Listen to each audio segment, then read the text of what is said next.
জয়পুরহাট জেলা শহরের কেন্দ্রীয় মসজিদ থেকে তেঘর রেলগেট হয়ে জামালগঞ্জ রোড 2 কিলোমিটার বাইপাস সড়কটি দীর্ঘদিন থেকে চলাচল অনুপযোগী। সড়কটির অধিকাংশ জায়গা ভেঙে গেছে, হয়েছে বড় বড় গর্ত। ফলে সড়কটিতে ঝুঁকি নিয়ে চলাচল করছে যানবাহন। সংস্কারের জন্য দরপত্র হয়েছে, তবে কাজ শুরু হয়নি।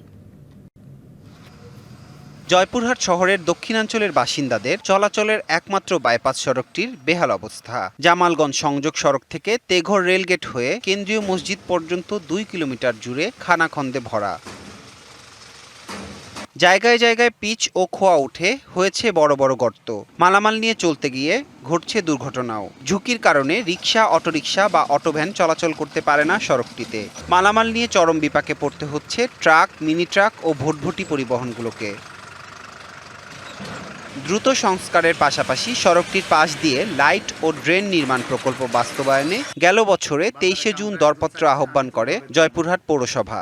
7 কোটি 10 লাখ টাকার সংস্কার কাজ শেষ হবার কথা এবছরের 30 সেপ্টেম্বরের মধ্যে। শেষ তো দূরের কথা, কাজ শুরুই হয়নি। আমাদের এই রাস্তাটা খুবই ভাঙার কারণে আমরা কোনো রিক্সা পাই না। আসার সময় আমি কোনো রিক্সা আসে না, আমাকে অনেক দূর হেঁটে আসতে হয়। এই রাস্তাটা আমাদের কবে হবে? মানুষ ভয় করে গাড়িতে রাস্তায় দৌড়তে গেলে। বাইপাসের যে অবস্থা, গাড়ি পাল্টি খাবার যাই, আমরা তাও কোনো করে কষ্টে চলে যাই। আমরা শুনেছি টেন্ডার হয়েছে, ঠিকাদার এখনো গুরুত্ব দিচ্ছে না, পৌরসভাও গুরুত্ব দিচ্ছে না। কাজে আমাদের এলাকার অনেক ভোগান্তি পোহাতে হচ্ছে আমাদের। কাজ শুরু হয়েছে দাবি করে নির্বাচনের পর সড়কটির সংস্কার কাজ সম্পন্ন করার প্রতিশ্রুতি দিয়েছিল ঠিকাদারি প্রতিষ্ঠান। 200-র বেশি সার্ভিস ও ফিচারে লেনদেনের সব বিকাশ অ্যাপে সম্ভব।